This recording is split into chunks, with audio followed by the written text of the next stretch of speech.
Oke, jumpa lagi dengan channel Matematikawan Kampung. Kali ini kita akan membahas beberapa kegunaan matematika selain mempersulit hidup, yaitu di bab sistem persamaan linear.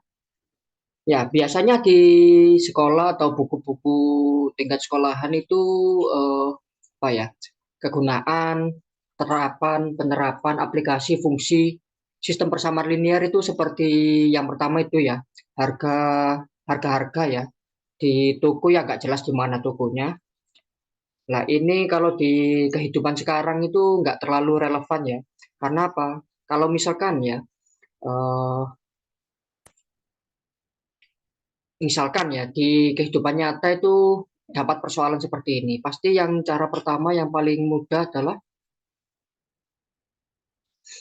tanya pembeli ya. Tanya pembeli, kok pembeli, penjual ya. Tanya penjualnya atau kasirnya ya kan. Nah kalau malu bertanya ada cara dua. Ada syaratnya tapi ini ya. Lihat struk pembelian. Jadi untuk sistem persamaan linear diaplikasikan dalam harga-harga ini sudah tidak terlalu relevan ya. Mungkin cuma untuk latihan berpikirnya saja ya. Jadi kurang realistis. Oke. Selanjutnya ada lagi di sekolah-sekolah atau di buku sekolah biasanya ada soal umur-umur gini ya. Paling mudah ya caranya ya tanya orangnya ya. Tanya orangnya langsung.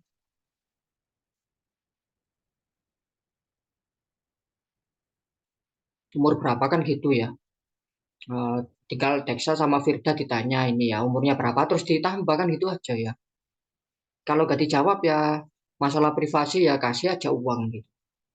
Oke, jadi kurang terlalu relevan juga ya. Selanjutnya ada juga untuk menghitung kuat arus. Hukum Kirchhoff ya biasanya di fisika ya.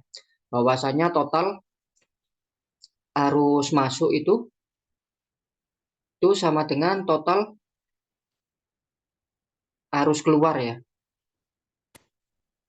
Oke, mungkin kalau di soal-soal sekolah gini gitu ya, terus jadi dua gitu ya, atau biasanya gitu ya.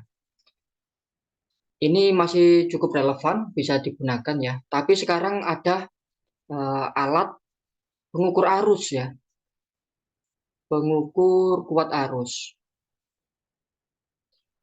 Jadi walaupun di jurusan elektro ataupun fisika sendiri pun prakteknya secara nyata itu pakai alat biasanya ya.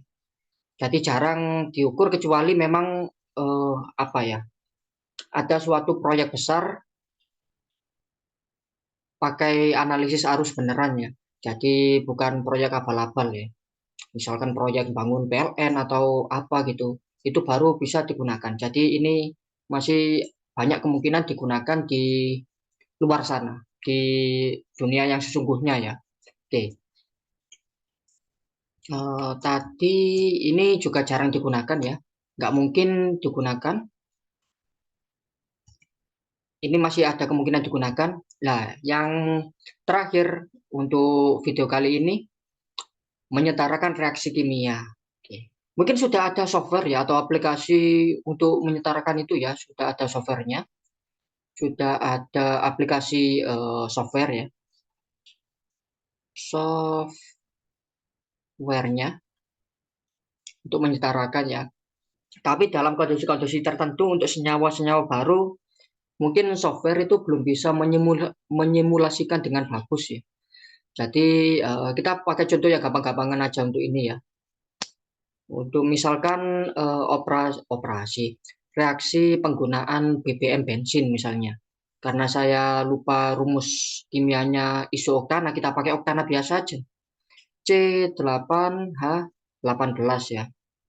Nanti kalau operasi penggunaan biasanya kan dibakar ya. Oke. Terus apa? Biasanya sih jadi air ya atau uap terus ditambah CO2. Itu untuk reaksi pembakaran sempurna. Kalau tidak sempurna, tambah CO, pasti ada ini CO ya. Jadi misalnya di sini ada A gitu ya, banyak molekulnya, B, C, terus di sini D, terus di sini E ya. Oke. Misalkan hanya di sini ada 18A, terus di sini cuma 18A itu akan sama dengan 2C. Oke. Terus yang kedua, C-nya ada 8. Berarti 8A akan sama dengan di sini C-nya D plus E. Oke. Kemudian apalagi O ya, 2B akan sama dengan di sini 2D plus E. Oke. Ya, kira-kira nanti dapat sistem persamaan linear seperti ini. Oke. Ya, dari keempat itu ini masih lebih sering digunakan daripada hukum Kirchhoff malah ya. Karena mungkin softwarenya berbayar ya. Saya juga belum pernah tahu softwarenya bagaimana.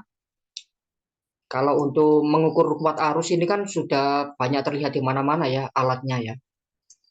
Untuk ini ya jarang banget.